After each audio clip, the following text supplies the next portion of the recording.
بسم اللہ الرحمن الرحیم۔ السلام علیکم ورحمۃ اللہ وبرکاتہ۔ ناظرین، کیا آپ جانتے ہیں کہ اللہ تعالیٰ نے انسان کو فجر کی نماز کے وقت جاگنے کا حکم کیوں دیا ہے؟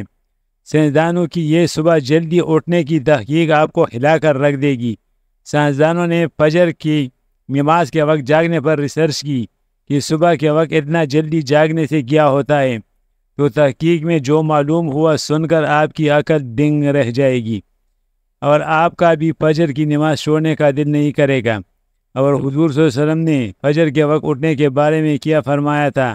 کاش کہ ہر مسلمان یہ فضیلت جان لیتا تو کبھی بھی فجر کی نماز نہ چھوڑتا، کیونکہ فجر کے وقت ناظرین اللہ کے احکام کو بجا لانے اور ممنوعات سے اجتناب برتنے کا نام بندگی اور عبادت ہے۔ اسلام کے نزدیک عبادت کا مفہوم نہایت وسیع ہے۔ اسلام کا مطالبہ ہے کہ انسان کی پوری زندگی عبادت میں گزرے، وہ اس طرح زندگی بسر کرے کہ اس کا ہر کام عبادت میں شمار ہو، اور اس کا واحد طریقہ یہی ہے کہ وہ اللہ کے بتائے ہوئے طریقوں کے مطابق زندگی گزارے، ہر بات میں حکم الہی کو پیش نظر رکھے۔ اسلام اس بڑی عبادت کے لیے انسان کو جن ذرائع سے تیار اور اس کی تربیت کرتا ہے، اور پیغام میں انہیں عبادت کہا جاتا ہے، لیکن دراصل یہ تعمیراتی عبادت ہے۔ انہیں ارکان اسلام بھی اسی وجہ سے کہا جاتا ہے کہ اسلام کی عمارت انہی ستونوں پر قائم ہے۔ ارکان اسلام میں نماز سرپرست اور پہلے نمبر پر ہے۔ ان تمام عبادات میں نماز کو جو اہمیت و فضیلت حاصل ہے وہ کسی بھی اہل ایمان اہل نظر سے پوشیدہ نہیں ہے۔ نماز کی اہمیت کا اندازہ اس بات سے لگایا جا سکتا ہے، قرآن کریم پر ہر پیغام میں صلاۃ یعنی نماز کا لفظ حرف جلی میں موجود ہے۔ ایمان کے بعد سب سے اہم رکن جس کا مطالبہ اہل اسلام سے کیا گیا ہے وہ نماز ہی ہے۔ نماز مسلمانوں کی دینی پہچان اور امتیازی نشان ہے۔ یہی وجہ ہے کہ قرآن و حدیث میں اس کی ادائیگی پر بہت زیادہ زور دیا گیا ہے، اور اسے ترک کرنے سے پر بہت سی وعیدیں موجود ہے۔ فرمان نبی صلی اللہ علیہ وآلہ وسلم میں نماز کی دین میں وہی اہمیت ہے جو انسانی جسم میں سرگی ہے۔ مومن اور کافر کے درمیان فرق کرنے والی چیز ایمان ہے، لہذا جس نے اسے چھوڑا اس نے کفر کیا۔ اس وحید سے اندازہ لگایا جا سکتا ہے کہ اسلام میں نماز کی اہمیت کیا ہے۔ جو چیز جس قدر اہم اور ضروری ہوتی ہے، اس کی بجاوری پر اجر و ثواب بھی اسی قدر زیادہ ملتا ہے۔ چنانچہ نماز کا ثواب بھی اس قدر ہے کہ انسان اس کا تصور بھی نہیں کر سکتا، لیکن 5 وقت نمازوں میں فجر کی نماز کی اہمیت اور فضیلت سب سے نمایاں ہے، اور اس کے ادائیگی پر اجر و ثواب بھی دیگر 4 نمازوں سے زیادہ ہے۔ اس کی وجہ یہ ہے کہ فجر کے وقت دنیا نیند کی آغوش میں ہوتی ہے اور نیند کے مزے لے رہی ہوتی ہے۔ لوگوں پر غفلت اور سستی کی چادر تنی ہوتی ہے۔ اس میں نرم اور گرم آرام دہ بستر کو چھوڑ کر اللہ کی اطاعت اور محبت میں برگاہ الہی میں سجدہ ریز ہونا بڑا پرمشقت اور نفس کو دیر کرنے جیسا مشکل کام ہے۔ اللہ تعالیٰ کی سنت یہ ہے کہ بندے کو جس نیکی کی کرنے میں مشقت زیادہ ہوتی ہے، اس کا اجر ثواب میں زیادہ ہی زیادہ عطا کرتا ہے، چاہے وہ نیکی کتنی ہی چھوٹی کیوں نہ ہو۔ قرآن و حدیث سے بھی نماز فجر کی قرات اور تلاوت قرآن کی اہمیت ظاہر ہوتی ہے، جس سے فجر کے وقت اور نماز فجر کی اہمیت کا پتہ چلتا ہے۔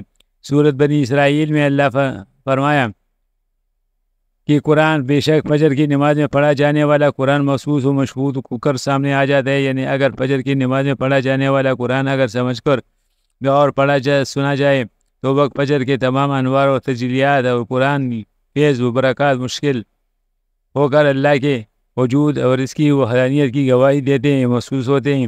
احادیث نبی سے بھی نماز کی اہمیت و فضیلت اور نورانیت کا پتہ چلتا ہے۔ آپ صلی اللہ علیہ وسلم نے فرمایا کہ فجر کے 2 رکعت سنت دنیا اور دنیا کی ہر چیز سے افضل ہیں۔ قرآن و حدیث اور اسلامی لٹریچر میں دنیا سے مراد مشرق اور شمال و مغرب کا وہ راز نہیں، بلکہ دنیا سے مراد یہ کائنات اور اس کے تمام تر نعمت خزانے دولت اور حکومت مراد ہے۔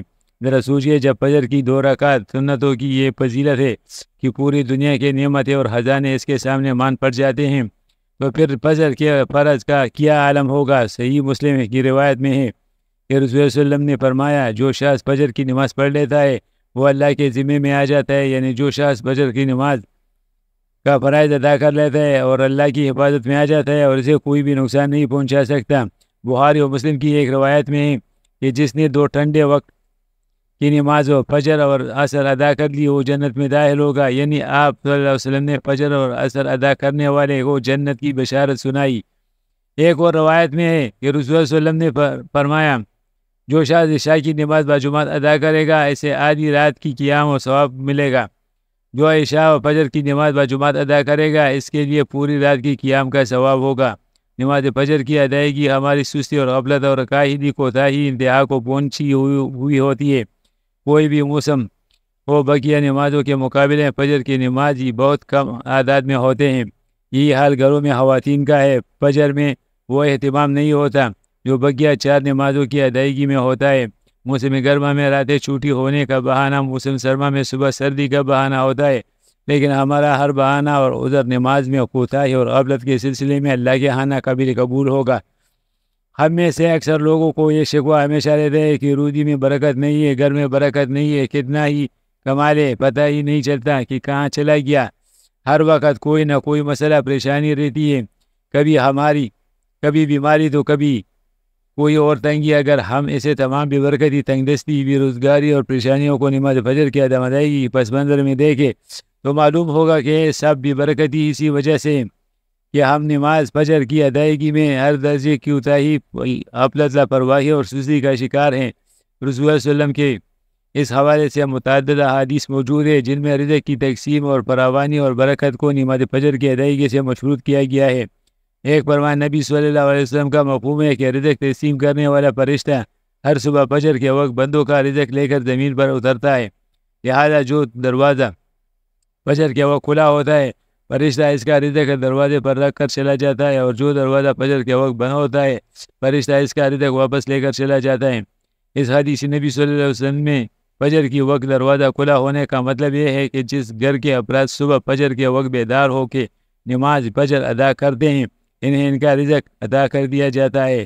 دروازہ بند ہونے سے مراد یہ ہے کہ جس گھر میں رہنے والے صبح فجر کے وقت تک سوتے رہتے ہیں اور نماز فجر کی ادائیگی میں غفلت کوتاہی کرتے کا مرتکب ہوتے ہیں انہیں ان کے رزق سے محروم کر دیا جاتا ہے۔ ہم میں سے اکثر لوگ اپنے گھروں میں خیر و برکت کے لیے قرآن خوانی، میلاد کی محفل کی انعقاد، قرآن کی تعویذ کرنے جیسے کاموں کی طرف متوجہ ہوتے ہیں۔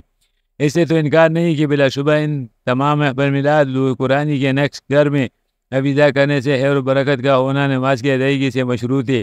ہر خیر و برکت کے دروازے نماز ہی سے کھلتے ہیں۔ اللہ کے تمام نعمتوں، برکتوں اور رزق کے دریا نماز کی ادائیگی سے ہی بہتے ہیں۔ اس کے ساتھ ہی یہ عمل بھی اہم ہے کہ فجر کے علاوہ باقی 4 نمازوں میں بھی کاروبار میں برکت نماز فجر کی ادائیگی ہی مشروط ہے، اس لیے کہ خیر و برکت کا آغاز نماز فجر کی ادائیگی ہی سے ہوتا ہے۔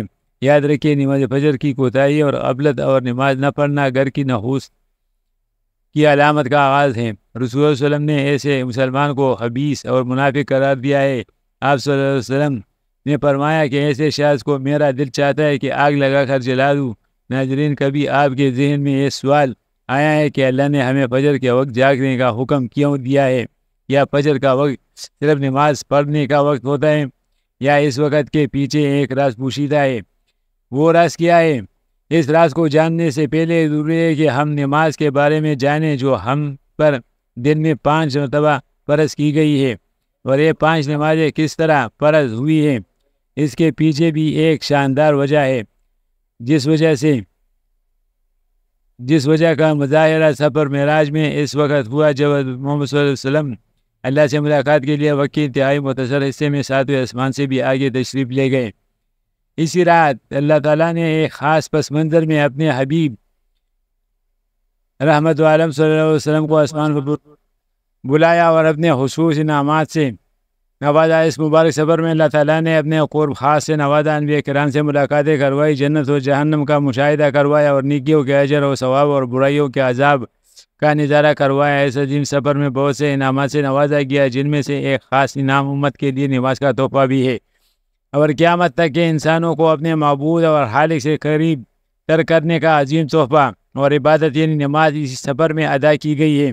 معراج کی رات جب آپ صلی اللہ علیہ وسلم کو 50 نمازوں کا حکم دیا تو حضرت موسیٰ علیہ السلام کے کہنے پر آپ نے اللہ سے 50 نمازوں میں نرمی کی درخواست کی، اور ایسا کئی بار ہوا، یہاں تک کہ اللہ نے امت محمدیہ کے لیے دن میں 5 نمازوں کا حکم دیا، جس کے بعد بھی پھر حضرت موسیٰ علیہ السلام نے آپ صلی اللہ علیہ وسلم کو 5 نمازوں میں کمی کے لیے اللہ کے پاس ایک بار پھر جانے کی صلاح دی، لیکن تب آپ صلی اللہ علیہ وسلم نے فرمایا کہ میں نے اپنے رب سے کئی مرتبہ درخواست کر لی ہے، یہاں تک کہ اب مجھے حیا آ گئی اور اب میں راضی ہوں اور اس حکم کو ہر طرح سے تسلیم کرتا ہوں۔ ناظرین، نماز پڑھنا ضروری ہے، اور یقیناً آپ کے لیے بھی نمازوں میں سب سے زیادہ مشکل نماز فجر کی نماز ہوگی، جس میں نیند کا غلبہ اتنا ہوتا ہے کہ انسان مشکل سے اٹھ پاتا ہے۔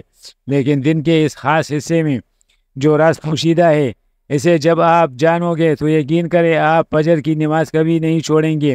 دنیا میں کئی ایسے لوگ ہیں جنہیں بے خوابی یعنی نیند نہ آنے کی شکایت ہوتی ہے، جس میں وہ ساری رات سو نہیں پاتے، یعنی انہیں نیند نہ آنے کی بیماری ہوتی ہے، اور پورا دن کام کاج کر کے جب رات کو بھی سو نہیں سکتے تب کئی طرح کی ذہنی اور جسمانی بیماریاں جنم لیتی ہے، اور اس نیند نہ آنے کا شکار آج ہر دوسرا تیسرا انسان ہو رہا ہے، جس کی بڑی وجہ اللہ کے احکامات کو پیچھے چھوڑ کر دنیاوی رنگینیوں کی پیچھے بھاگنا ہے۔ ساری رات جاگنے کے بعد فجر کے قریب کچھ دیر نیند آ جاتی ہے، لیکن وہ نیند جسم کو پرسکون نہیں کرتی ہے، جس کی وجہ سے اکثر لوگ جاگتے اور ہر قسم کی دوائیوں کے استعمال کے باوجود جب سو نہیں پائے تو وہ اللہ سے یہ سوال ضرور کرتے ہوں گے کہ یہ اللہ مجھے نیند کیوں نہیں آتی، آخر کیا وجہ ہے۔ بہت کم لوگ ہوتے ہیں جو اس کیفیت میں اپنے اندر پیدا ہونے والی اس آواز کو سن پاتے ہیں، جس میں اسے کہا جاتا ہے کہ بستر سے نکلو، نماز پڑھو، اللہ کا ذکر کرو، اور یقین کریں جو لوگ اس آواز کو سن پاتے ہیں اور اس پر عمل کرتے ہیں انہیں تا حیات کبھی بھی نیند نہ آنے کی شکایت نہیں ہوگی۔